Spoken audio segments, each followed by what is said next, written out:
السلام عليكم ورحمة الله وبركاته.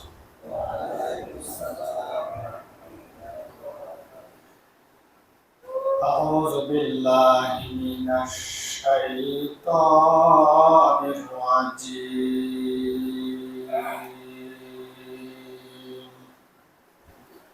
بسم الله الرحمن الرحيم.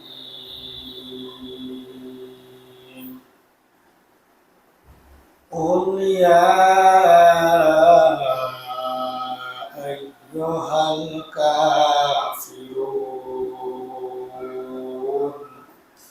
لا أعبد ما تعبدون ولا أنتم عابدون ما أعبد. صدقت يا رب العالمين. وقال رسول الله صلى الله عليه وسلم أنا كسرت الأصنام أنا رفعت الأعلام أنا بنيت الإسلام أو كما قال رسول الله صلى الله عليه وسلم.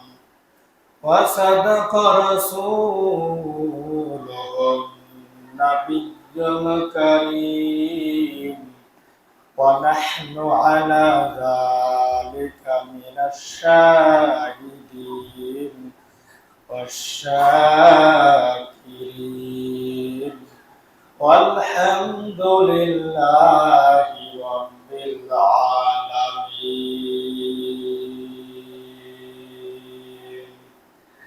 আলহামদুলিল্লাহ। প্রথমে রব্বে কারীম মাহবুবের কাছে সবাই জোরে সরে বলি আলহামদুলিল্লাহ। রব্বে কারীমের কাছে আরো শুকরিয়া আদায় করছি যিনি তিনি আমাদের সবাইকে সঠিক টাইমে মসজিদে আসার এবং বসার তৌফিক দান করেছেন। সেজন্য মাহবুবের কাছে আবার বলি আলহামদুলিল্লাহ।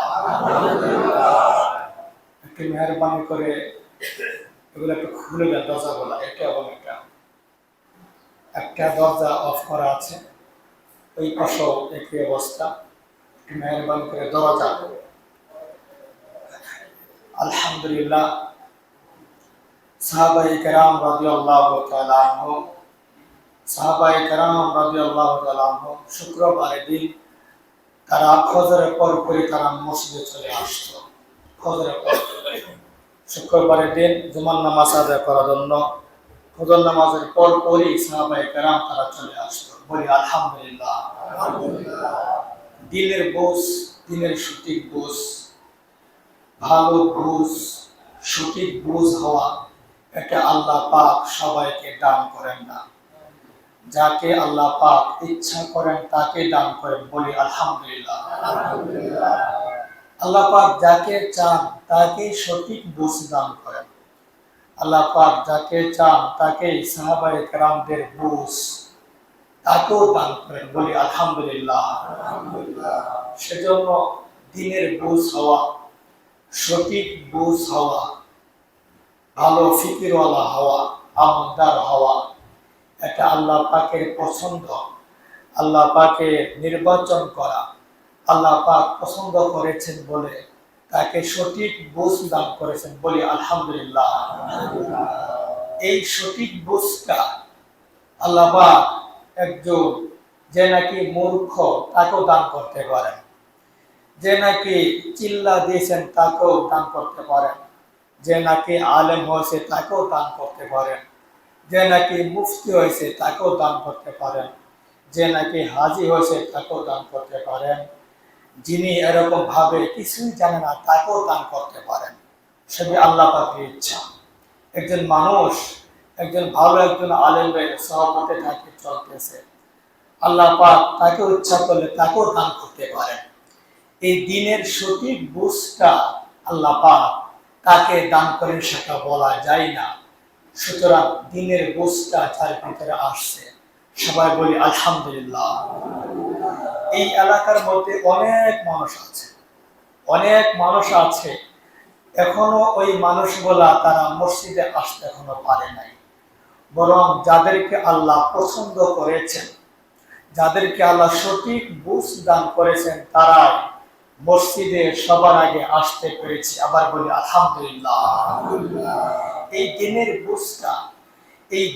বুঝটা এই সঠিক বুঝটা অনেক বড় একটা নিয়ামত, সাংঘাতিক একটা নিয়ামত, অনেক বড় একটা নিয়ামত, যার ভিতরে এই সঠিক বুঝ, দিনের বুঝ যার ভিতরে আসছে এবং যে নাকি এগুলো আমল করা আরম্ভ করেছে সে অনেক বড় সৌভাগ্য। আবার বলি আলহামদুলিল্লাহ।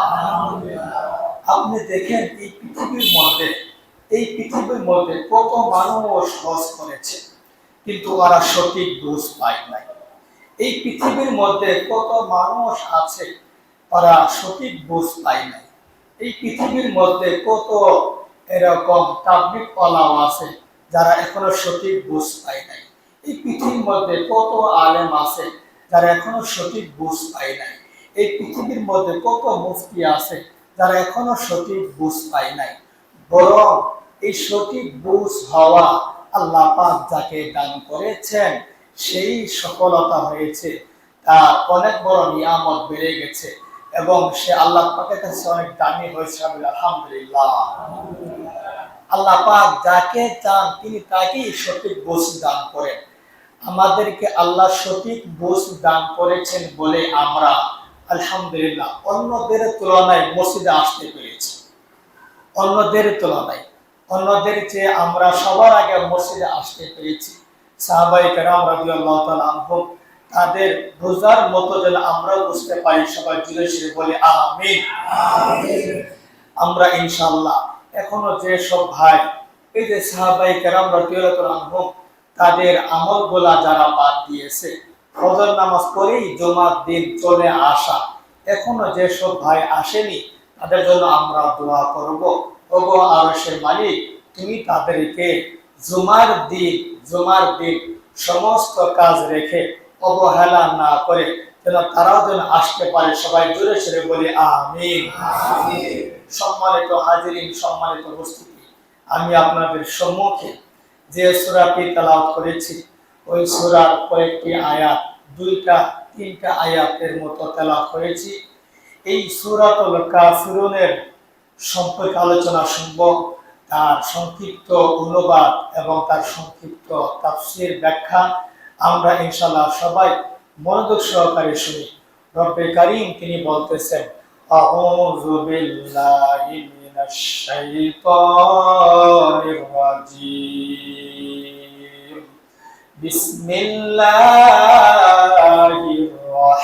রাহমানির রাহিম, কুল ইয়া আইয়ুহাল কাফিরুন। পয়গম্বর এরকম ভাবে তিনি কাফেরদেরকে ডাক দিয়েছেন যে হে কাফের কুল। আল্লাহ পাক নবীকে বলছেন, ও নবী সবাইকে বলে দেন, হে কাফের দল, যারা তোমরা কাফের হয়ে আছো, যারা তোমরা ইহুদি খ্রিস্টান মূর্তি পূজো, যারা তোমরা মূর্তির পূজা করো, তোমরা কাফের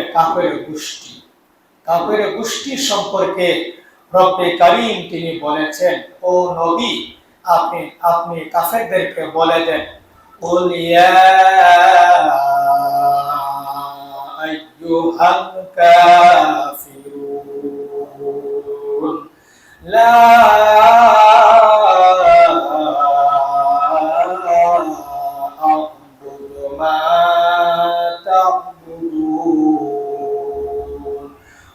নবী, আপনি ওদেরকে বলে দেন, আমি উপাসনা করি না, আমি ইবাদত করি না, তোমরা যার উপাসনা করো, তোমরা তো মূর্তির পূজা করো, তোমরা তো গাছের পূজা করো, তোমরা তো মানুষের পূজা করো, তোমরা তো দেওয়ালের পূজা করো, তোমরা মৃত্যু ব্যক্তির পূজা করো, তোমরা বিশাল বড় বড় গাছের পূজা করো, তোমরা পাথরের পূজা করো, তোমরা পানির পূজা করো, তোমরা বড় বড় গাছের পূজা করো, আমি পয়গম্বর ওগুলা পূজা করি না, আমি পয়গম্বর ওগুলার উপাসনা করি না, আমি পয়গম্বর ওগুলার দিকে তাকাইও না, আমি পয়গম্বর ওগুলা কোনো পরোয়া করি না। একমাত্র একমাত্র যে আল্লাহ আমাকে সৃষ্টি করেছেন, যে আল্লাহ আমাকে বানিয়েছেন, শুধু ওই আল্লাহ আমি ইবাদত করি। সবাই জোরে জোরে বলি আল্লাহু আকবার। এই মূর্তি পূজা, এই মূর্তি পূজা জানতে হবে আমাদের কখন থেকে আরম্ভ হয়েছে। রব্বে কারীম হযরত আদম নবী আলাইহিস সালাতু ওয়াস সালাম তাকে দুনিয়াতে পাঠাইছে। দুনিয়াতে পাঠানোর পরে 600 বছর পর, কত শত বছর? 600 বছর পর রব্বে কারীম এরকম ভাবে আদম নবী আলাইহিস সালাতু ওয়াস সালামের দুনিয়াতে আসা 600 বছর পর এই শয়তান, এই ইবলিস মানুষের মধ্যে বিভিন্ন ভাবে মূর্তির পূজা, মূর্তি কিভাবে পূজা করবে, কিভাবে তারা পূজা করবে, কিভাবে তারা আল্লাহ তাআলার সঙ্গে শরীক করবে, এটা বিশাল সে কৌশলে মানুষের ভিতরে সেগুলো আরম্ভ করে দিয়েছে।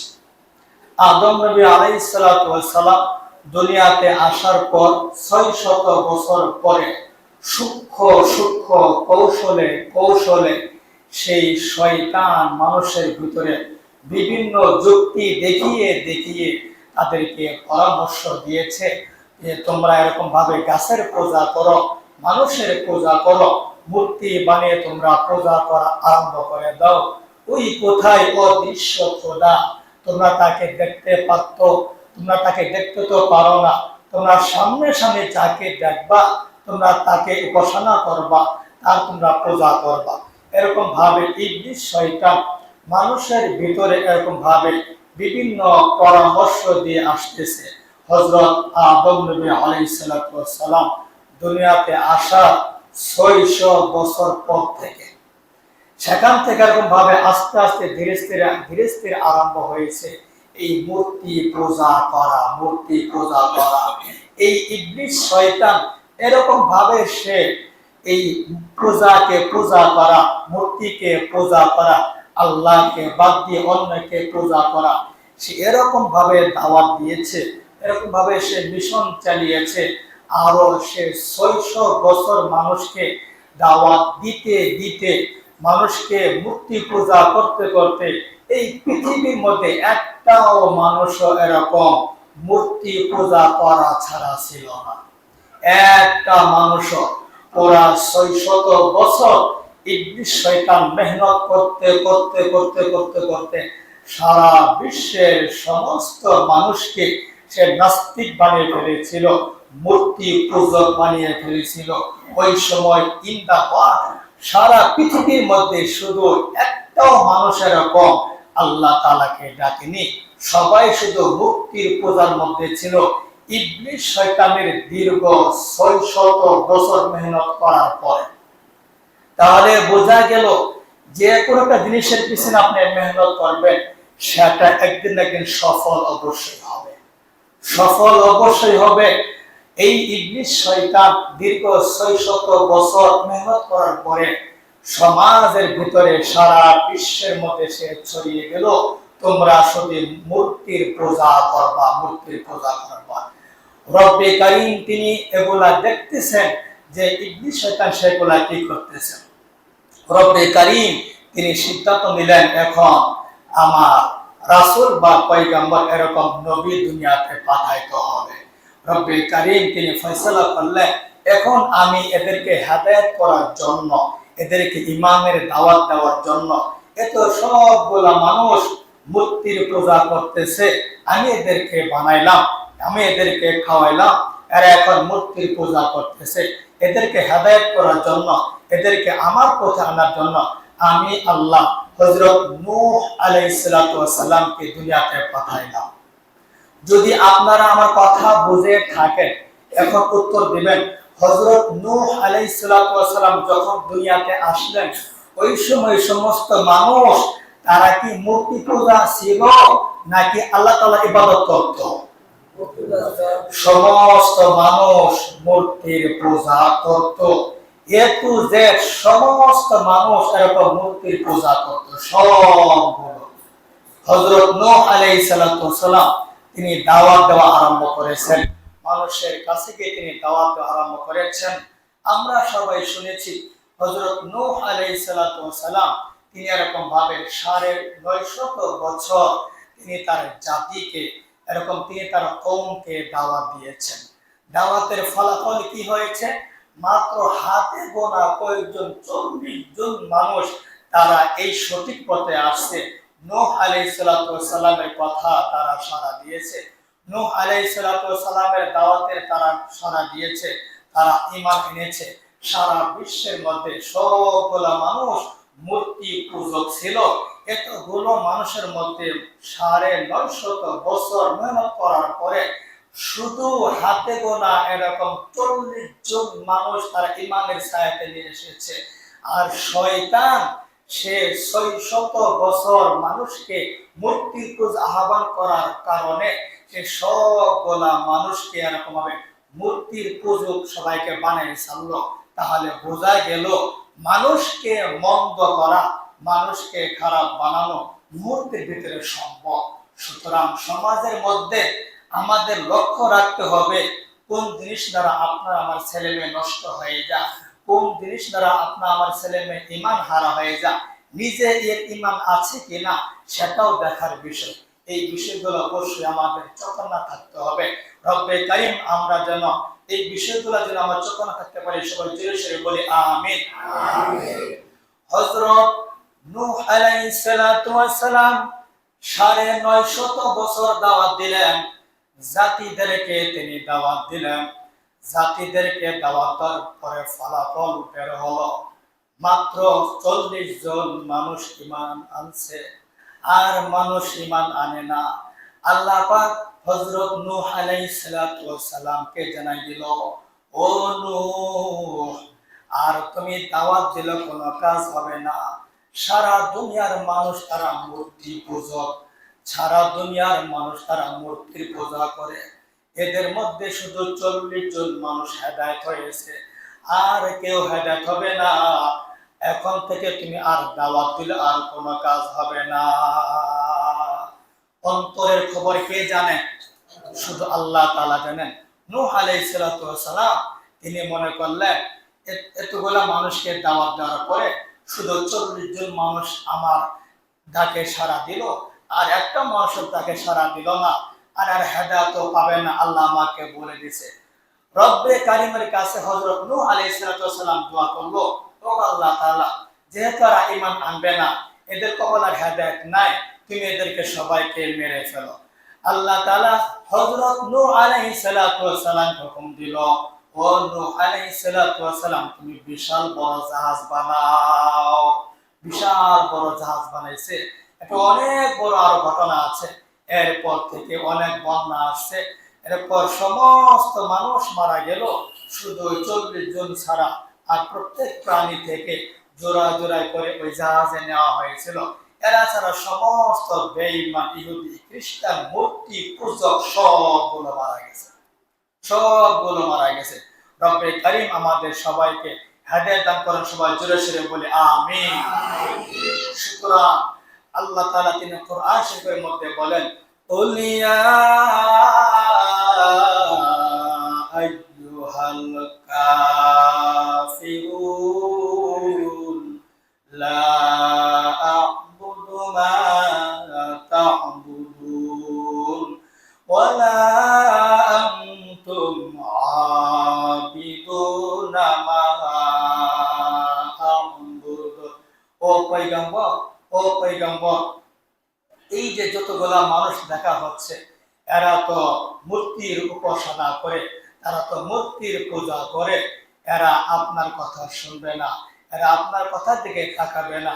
ওয়ালা আনতুম আবিদুনা মা আ'বুদু, আমি যে আল্লাহর ইবাদত করি, আমি যে আল্লাহর ইবাদত করে থাকি, ওই আল্লাহর ইবাদত এই মানুষগুলা, এই কাফির মুশরিকরা তারা করবে না। মিশরের সেখানে গভর্নর ছিল আমের বিন আস রাদিয়াল্লাহু তাআলা আনহু, সাহাবী, উনিও বড় সাহাবী ছিলেন। আমের বিন আস রাদিয়াল্লাহু তাআলা আনহু তিনি মিশরের গভর্নর ছিল। এরকম ইহুদি খ্রিস্টান তারা তো এরকম মূর্তির পূজা করত। মূর্তির পূজা করার পরে এরকম হঠাৎ করে দেখলো ওদের মূর্তির নাক নাই। কে বা কারা জানে এই নাকটাকে কেটে ফেলেছে, কে বা কারা জানে এই নাকটাকে ভেঙে ফেলেছে। এই অভিযোগ ওই খ্রিস্টানরা, ইহুদিরা, নাসারারা ওই মিশরের গভর্নরের কাছে বিচার দিল। ও সাহাবী, ও আমের বিন আস, তোমার কাছে, আপনার কাছে আমাদের একটা বিচার হলো, আমরা যে মূর্তি যার উপাসনা করি, যার পাশে আমরা থাকি, এর নাকটা কে বা কারা জানি ভেঙে দিয়েছে। যে ভেঙে দিয়েছে আমরা তাকে চাই, ওই কারা ভাঙছে তাকে আমরা চাচ্ছি। ওই গভর্নর ইবনে আস রাদিয়াল্লাহু তাআলা আনহু তিনি সবাইকে আদেশ দিলেন, এই মূর্তির কে নাকটা ভেঙে দিল তাকে তোমরা তল্লাশি করো, তাকে তোমরা খোঁজখবর করে নিয়ে এসো। এরকম অনেক কিছু করার পরে কাউকে পাওয়া গেল না যে এই মূর্তির নাকটা কে বা কেটে দিয়েছে, কে ভেঙে দিল, কেউ এরকম পাওয়া গেল না।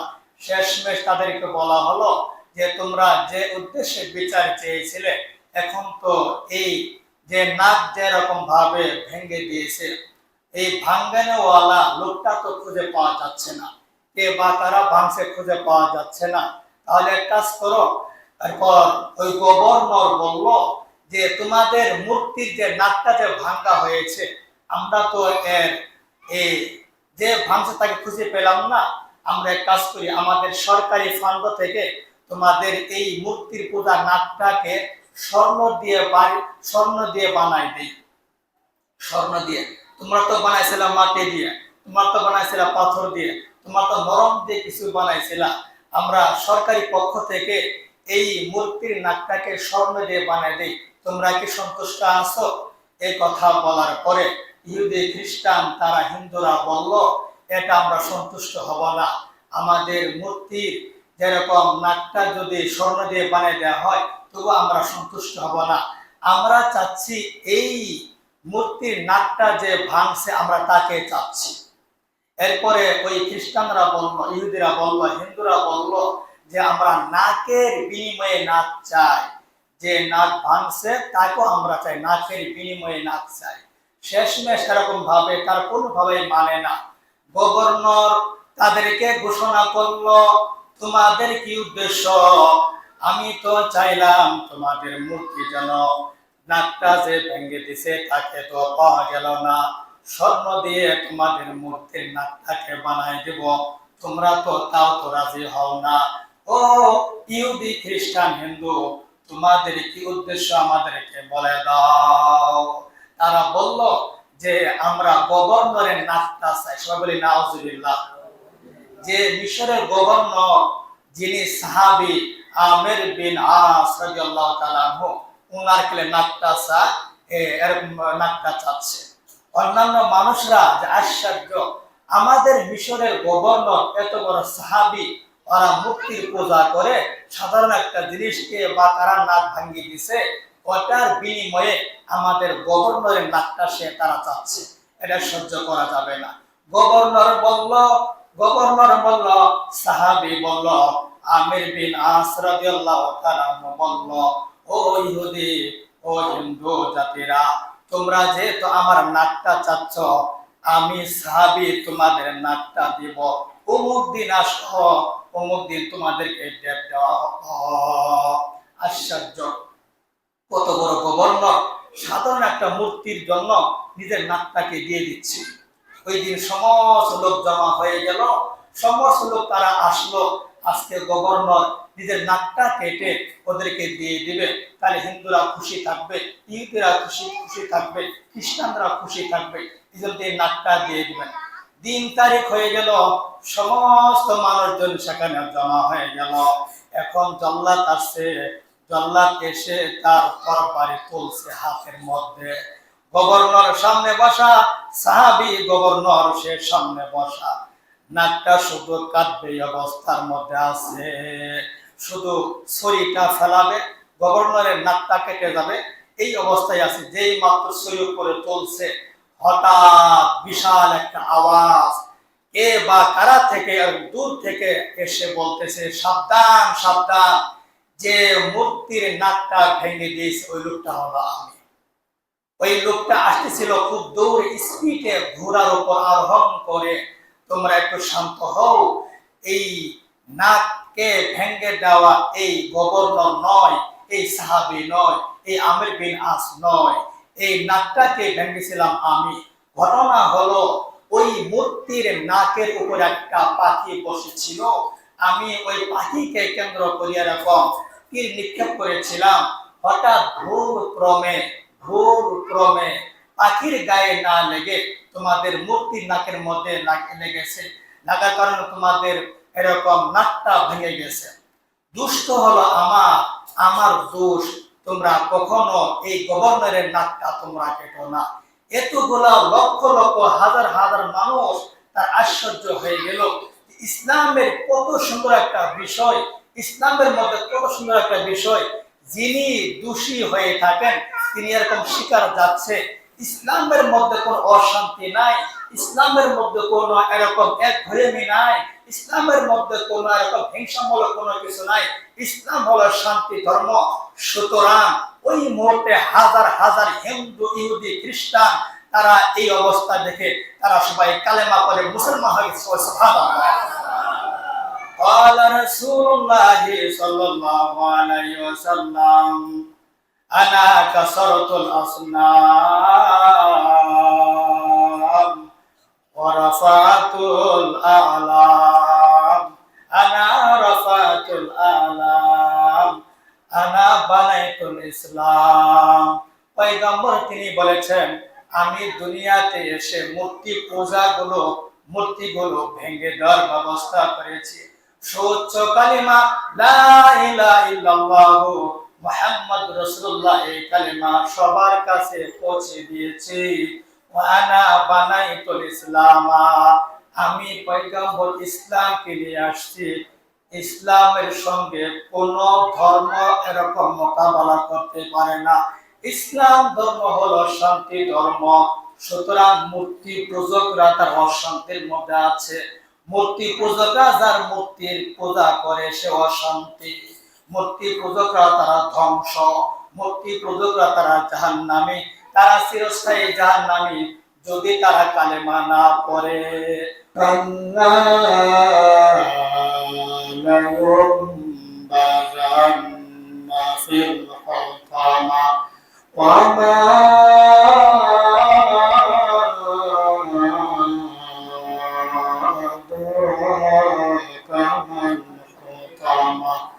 نار الله الموقدة التي تطلع على الأفئدة إنها عليهم مؤصدة في عمد ممددة صدقت يا رب العالمين ونحن على ذلك من الشاهدين والشاكرين والحمد لله رب العالمين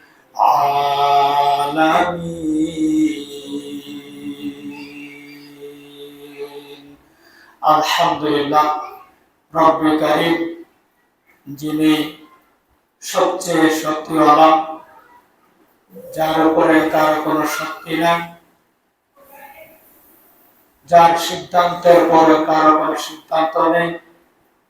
যার ফয়সালার পরে আর কারো কোনো ফয়সালা নাই, যার ইচ্ছার পরে আর কারো কোনো ইচ্ছা নাই, যার কোনো মশওয়ারার পরে কারো কোনো মশওয়ারা নাই, যার মশওয়ারার সঙ্গে কারো মশওয়ারা হতে পারে না, যার ইচ্ছার সাথে কারো ইচ্ছা মিল হতে পারে না, যার শক্তির সাথে কারো শক্তি মিল হতে পারে না, ওরকম সর্বাধিক শক্তিমান শক্তিওয়ালা যে আল্লাহ আপনাকে আমাকে সৃষ্টি করেছে, আল্লাহ তাআলার কাছে আমরা অন্তঃস্থল থেকে সবাই জোরে জোরে বলি আলহামদুলিল্লাহ।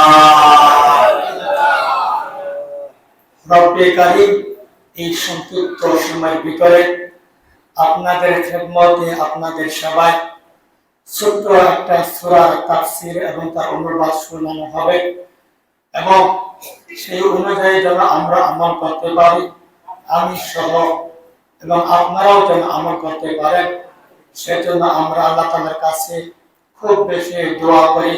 ওগো দয়াময়, আজকে জুমার আগ মুহূর্তে যে সূরার অনুবাদ এবং তাফসীর করা হবে যেন আমরা শুনে আমল করতে পারি, সবাই জোরে জোরে বলি আমিন। আউযু বিল্লাহি মিনাশ শাইতানির রাজীম। বিসমিল্লাহির রাহমানির রাহিম।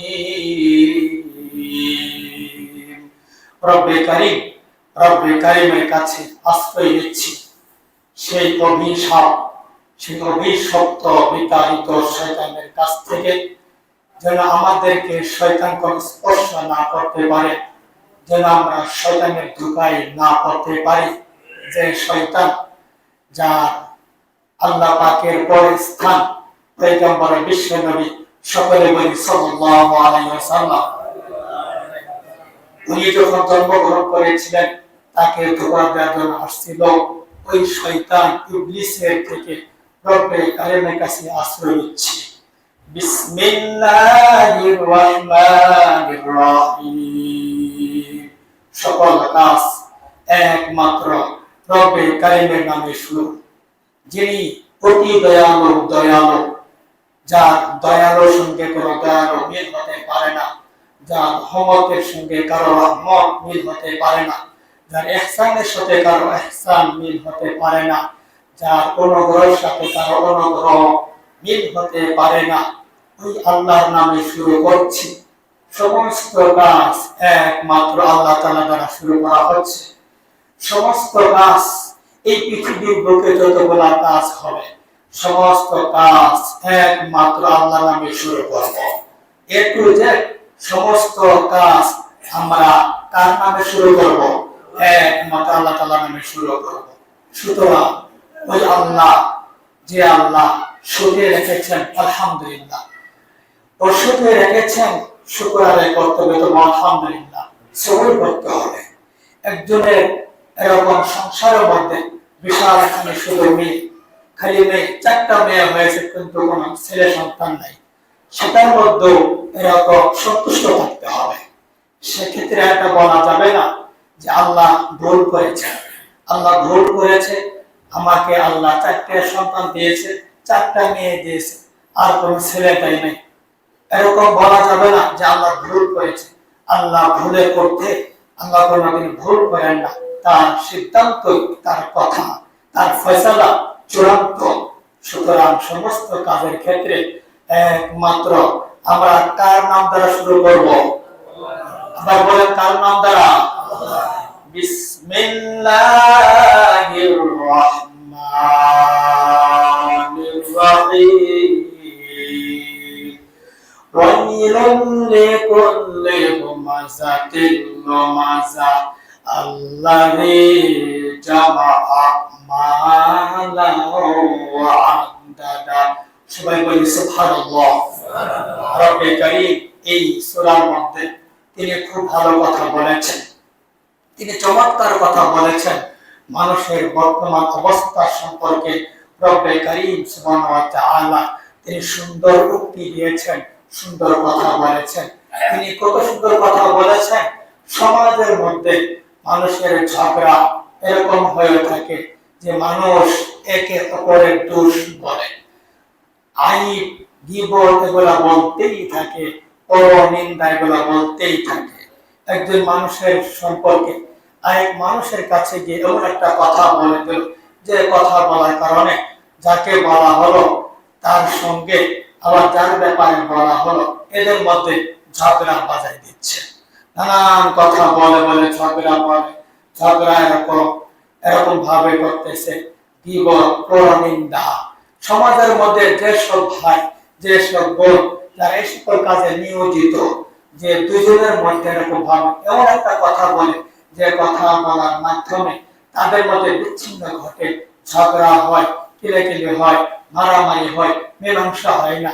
দিন দিন শুধু ফিতনা বাঁচতেই থাকে। যে লোকের মাধ্যমে এটা কাজটি হলো রব্বে কারীম তিনি বলেন ওয়াইলুল লিকুল্লি হুমাযাতিল লুমাযা, ওয়াইলুল লিকুল্লি হুমাযাতিল লুমাযা। যে লোকের মাধ্যমে, যে মানুষের মাধ্যমে সমাজের মধ্যে ঝগড়া হয়ে গেল, এরকম ফিতনা হয়ে গেল, দুইজন মানুষ এরকম ভাবে মিল মহব্বতে ছিল, এমন একটা কথা বলে দিল, ওদের মধ্যে ঝগড়া হয়ে গেল, ওদের মধ্যে ফিতনা হয়ে গেল। রব্বে কারীম বলেন যার কারণে ওদের মধ্যে ফিতনা হলো, ও হলো পুরা কপাল, ও হতবাটা, ও ধ্বংস, ওর মতো ধ্বংস এই দুনিয়াতে হতে পারে না, ওর মতো কপাল পোড়া এই দুনিয়াতে হতে পারে না। সে জাহান্নামী, তার গুনাহ হবে, তার অনেক বড় গুনাহ হবে, কবিরা গুনাহ হবে। রব্বে কারীমের ঘোষণা ওয়াইলুল লিকুল্লি হুমাযাতিল লুমাযা, ওয়াইলুল লিকুল্লি হুমাযাতিল লুমাযা। ধ্বংস হোক প্রত্যেক এমন ব্যক্তি যারা পরনিন্দা করে, যারা গীবত করে, সামনাসামনি গীবত করে, পর আড়ালে গিয়ে গীবত করে, সামনে এরকম ভাবে মানুষকে লাঞ্ছিত করে, বিভিন্ন উপহাস করে, ঠাট্টা করে, এরকম লাঞ্ছিত করার কারণে যাকে লাঞ্ছিত করা হচ্ছে সে এরকম শরম পাচ্ছে। এই শরম পাওয়া, এই লাঞ্ছিত করা, যিনি লাঞ্ছিত করলেন, যাকে লাঞ্ছিত করা হলো, যিনি লাঞ্ছিত করলেন আল্লাহ পাক, তিনি বলেন তার মতো ধ্বংস, তার মতো কপাল পোড়া এই পৃথিবীর মধ্যে হতে পারে না। ওয়াইলুল লিকুল্লি হুমাযাতিল লুমাযা, ওয়াইলুল লিকুল্লি হুমাযাতিল লুমাযা। চা পান করতেছে, বিড়ি খাইতেছে, এরকম পান খাইতেছে, আর কি সুন্দর করে সমস্ত মানুষের জীবনগুলো বলতেছে। এরকম সমাজ আছে নাকি নাই? দোকানে দেখেন, হোটেলে দেখেন, যেখানে এরকম ভাবে আছে সেখানে এই আলোচনা ছাড়া কোনো আলোচনাই নাই, নানান কথা বলতেছে এরকম ভাবে, যত রকমের দোষ আছে এগুলো নিয়ে জীবন করা হচ্ছে। তোমাকে মেয়ে ভালো না, তোমাকে ভালো না, আপনি ভালো আছেন? প্রশ্ন, আপনি ঠিক আছেন? তোমাকে নামাজ পড়ে না, আপনি নামাজ পড়েন? আপনি নামাজ পড়েন না তো। তোমাকে বিড়ি খান, আপনি কি খান? তোমাকে ঘুষ খান, আপনি ঠিক আছে? মানুষের সমালোচনা করতে করতে সে রব্বে কারীম তিনি ঘোষণা করেন ওয়াইলুল লিকুল্লি হুমাযাতিল লুমাযা, ওয়াইলুল লিকুল্লি হুমাযাতিল লুমাযা। কি সুন্দর দোকানে বসে বসে বন্ধুদেরকে সুন্দর করে এরকম ভাবে গল্প গুজব করবে, আর সারা দুনিয়া নিয়ে, সারা এলাকা নিয়ে এরকম মানুষের বিপদের মধ্যে লিপ্ত থাকবে, মানুষের পরনিন্দার মধ্যে নিয়ে লিপ্ত থাকবে। ঝগড়া কিভাবে বাঁধানো যায়, হিংসা কিভাবে করানো যায়, এরকম মানুষের থেকে দূরত্ব কিভাবে করা যায়, কূটনীতি বুদ্ধি করে পরামর্শ করে আমার রব্বে কারীম তিনি ঘোষণা করেন, ও দুনিয়ার মানুষ, ও পৃথিবীর মানুষ, আমি রব্বে কারীম ঘোষণা করলাম, তুমি চা খাইতে পারো, তুমি পান খাইতে পারো, তুমি দোকানে আড্ডা দিতে পারো, তুমি নামাজ বাদ দিতে পারো, আমি রব্বে কারীম ঘোষণা করলাম তুমি হলো হতভাগা, তুমি হলো কপাল পোড়া, তুমি এরকম কবিরা গুনাহ করতেছো, আর আল্লাহ তোমার জন্য জাহান্নাম বানায় রাখছি। ওয়াইলুল লিকুল্লি হুমাযাতিল লুমাযা, ওয়াইলুল লিকুল্লি হুমাযাতিল লুমাযা। সুন্দর পরামর্শ নাই, খালি মন্দ পরামর্শ দিবে। যিনি মন্দ পরামর্শ দিলেন, যিনি এরকম ভাবে ঝগড়াকে পরামর্শ দিলেন, তারপর আল্লাহ পাকের অভিশাপ, সে কপাল পোড়া, সে জাহান্নামী, তার মতো জাহান্নামী, তার মতো অভিশাপ এই দুনিয়া তার হতে পারে না। ওয়াইলুল লিকুল্লি হুমাযাতিল লুমাযা, ওয়াইলুল লিকুল্লি হুমাযাতিল লুমাযা। সামনে সামনে এরকম পাওয়ারফুল মানুষ এসে এরকম মানুষকে এরকম ভাবে নানান কথা বলে, বিভিন্ন ভাবে মানে ঘড়িটা ঠিক আছে, তাহলে এগুলো বন্ধ করে দেন। এই ঘড়ির টাইমে একটা মাসকে ঢোকা দেয়, এগুলা টাইম ঠিক থাকে না, এগুলো বন্ধ করা হচ্ছে। ঘড়ির টাইমটা কিন্তু মানুষের দেমাগে বাড়ি কিন্তু খায়, এই জন্য এগুলো বন্ধ করে দেন। যে সকল টাইম ঠিক নাই এগুলো রাখা ঠিক না, এগুলো বন্ধ রাখা হচ্ছে।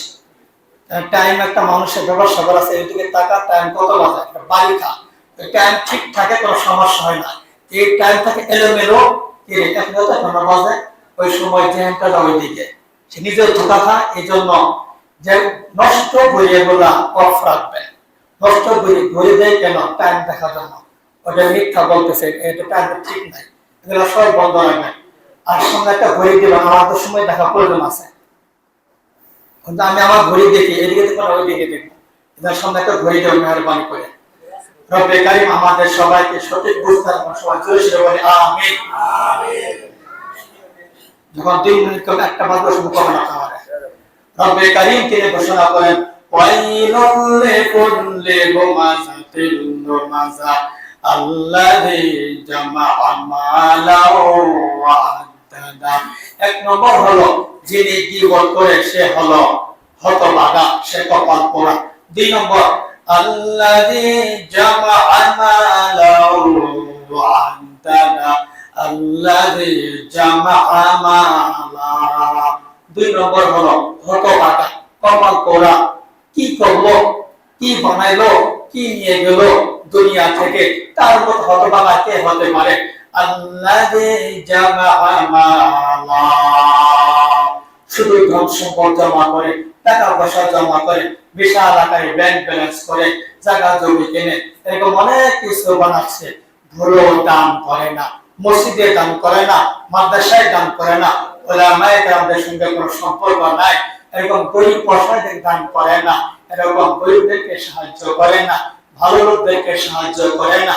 আল্লাযী জামাআ মালা, এরকম লোক রব্বে কারীমের ঘোষণা, তার জন্য ধ্বংস, তার জন্য এরকম কপাল পোড়া, তার মতো কপাল পোড়া এই পৃথিবীর মধ্যে হতে পারে না, তার মতো এরকম হতভাগা আর কেউ হতে পারে না।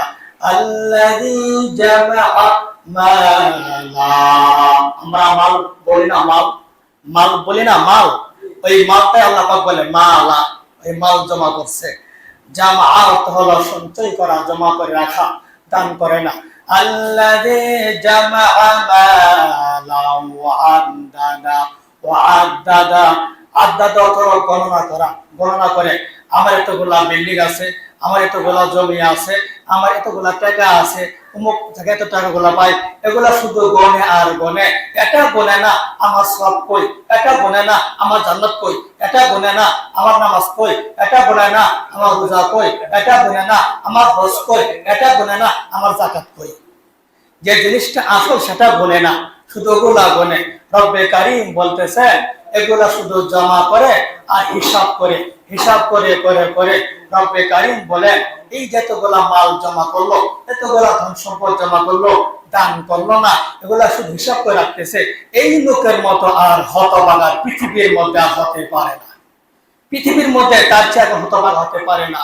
আল্লাযী জামাআ মালাহু ওয়া আদ্দাদা, আল্লাযী জামাআ মালাহু ওয়া আদ্দাদা ইয়াহসাবু আন্না মালাহু আখলাদা।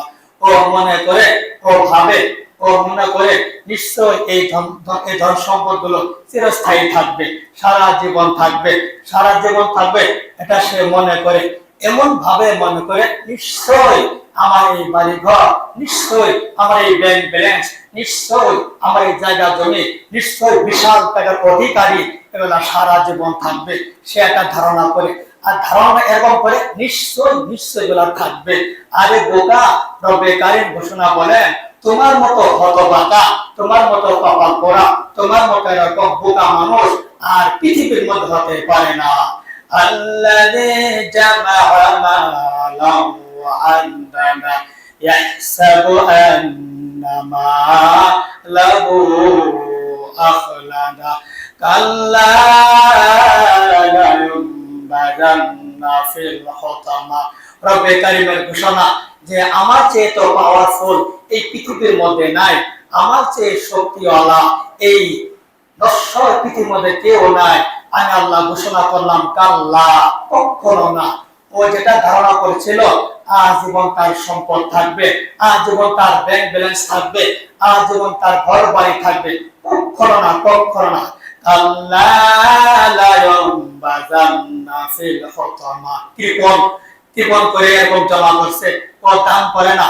ধন সম্পদ বিষয় হতে পারে হালাল ভাবে, কিন্তু দান খয়রাত করা লাগবে, দান খয়রাত করা লাগবে। রব্বে কারীম বলতেছে যারা দান করে না, গরিবদেরকে দান করে না, মসজিদে দান করে না, মাদ্রাসায় দান করে না, অসহায়দেরকে দান করে না, মিসকিনদেরকে দেখা মাত্রই এরকম ফিরে যান, এখন নাই পরে আসেন, পরে নাই পরে আসেন, ভাঙতি নাই, নানান কথা বলে দেয়। রব্বে কারীম বলেন এরকম লোক হলো কপাল পোড়া। আর যে ও মনে করছে সারা বছর থাকবে তার ধন সম্পদ, নয় কাল্লা, কখনো নয়, হরগিজ নেই, কখনো নয়।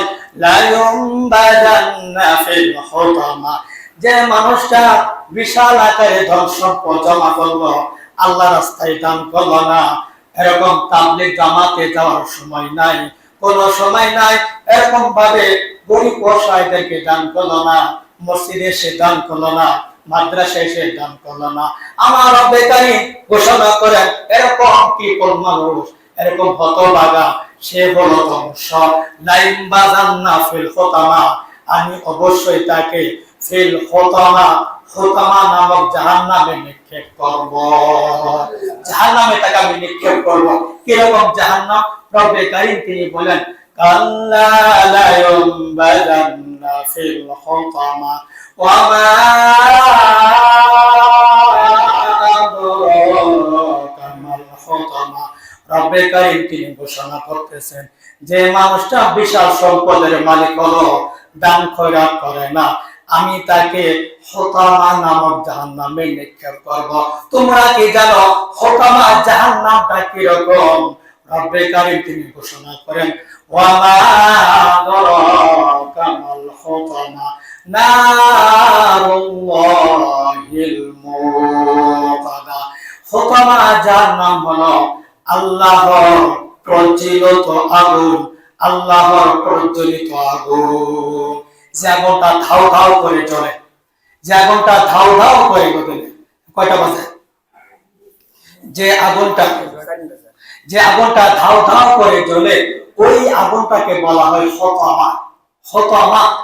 যে আগুনটা রব্বে কারীম ধাউ ধাউ করে জ্বালাইছে, ওই আগুনের মধ্যে যে মানুষটা কৃপণ করেছে, কৃপণ হয়ে গেছে, দান খয়রাত করে না, বিশাল সম্পদের মালিক, হিসাব করে রাখছে, টাকা রাখতে রাখতে ছাতা ধরে গেছে, বাসা করে ভাত ধরে গেছে, কোনো খোঁজ খবর নাই, যাকাত দেয় না। রব্বে কারীম বলেন ওকে আমি আমার জ্বালানো আগুনে তাকে আমি নিক্ষেপ করব। রব্বে কারীম তিনি বলেন নারুল্লাহিল মুকাদা। এই কথাগুলো কোরআন শরীফের মধ্যে লিখিত আছে, যারা কোরআন শরীফ যারা পড়তে পারেন, কিছু অনুবাদ দেওয়া আছে, অনুবাদে এটাই লেখা আছে যেটা আমি বলতেছি, নারুল্লাহিল মুকাদা আল্লাতী তাত্তালিউ আলাল আফিদা।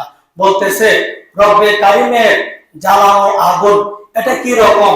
আল্লাতী তাত্তালিউ আলাল আফিদা, যে আগুনটা আল্লাতী তাত্তালিউ, যেটা খবর দেবে, যেটা সম্মান দেবে, যেটা অপি মারবে আলাল আফিদা, মানুষের অন্তরে। ধাও করে আগুনটা তাকে স্পর্শ করবে, অন্তরের মধ্যে স্পর্শ করবে, অন্তরে আঘাত, খুব বড় আঘাত।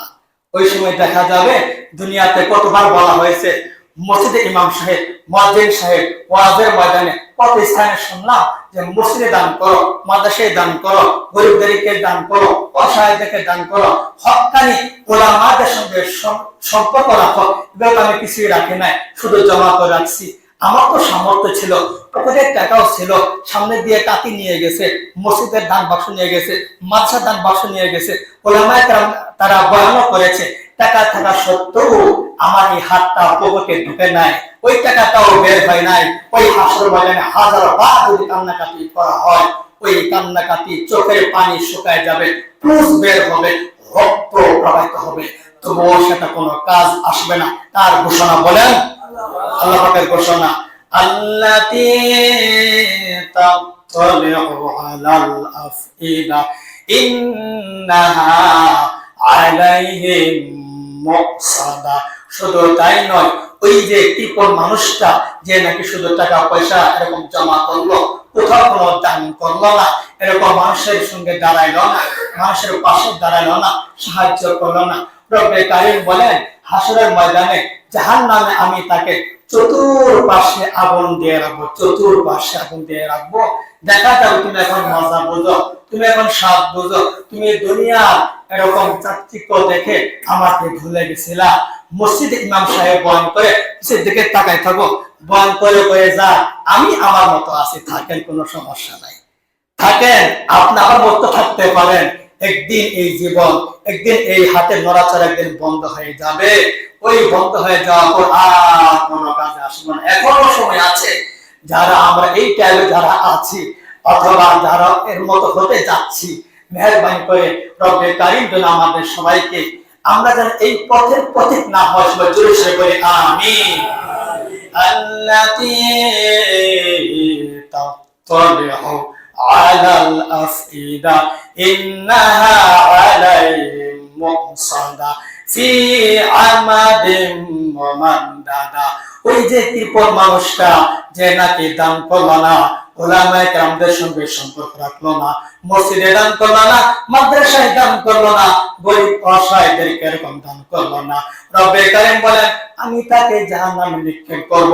তার চতুর্পাশে এরকম জাহান্নামের আগুন ধাও ধাও করে আগুন জ্বলতে থাকবে, এবং তার সঙ্গে বিশাল বড় বড় আকারে আগুনের পিলার হবে, আগুনের পিলার ফি আমাদিম মুমাদ্দাদা। কিতাবের মধ্যে দেখলাম ফি আমাদ, আমাদ কত লেখছে পিলার, খাম, স্তম্ভ, মুমাদ্দাদা অত প্রসারিত, বিশাল আকারে, বিশাল আকারে বড় বড় আগুনের পিলার, আগুনের পিলার হবে, বিশাল আকারে বড় বড় আগুনের খাম থাকবে।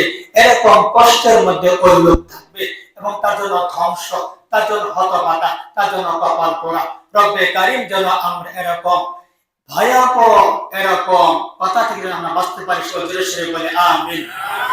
ওয়াইলুল লিকুল্লি হুমাযাতিল লুমাযা আল্লাযী জামাআ মালাও ওয়া আদ্দাদা ইয়াহসাবু আন্না মালাহু আফলাদা কাল্লা লা ইউনবাযান্না ফিল হুতামা ওয়া মা আদরাকা মাল হুতামা নারুল্লাহিল মুকাদা আল্লাতী তাত্তালিউ আলাল আফইদা ইন্নাহা আলাইহিম মুকসাদা।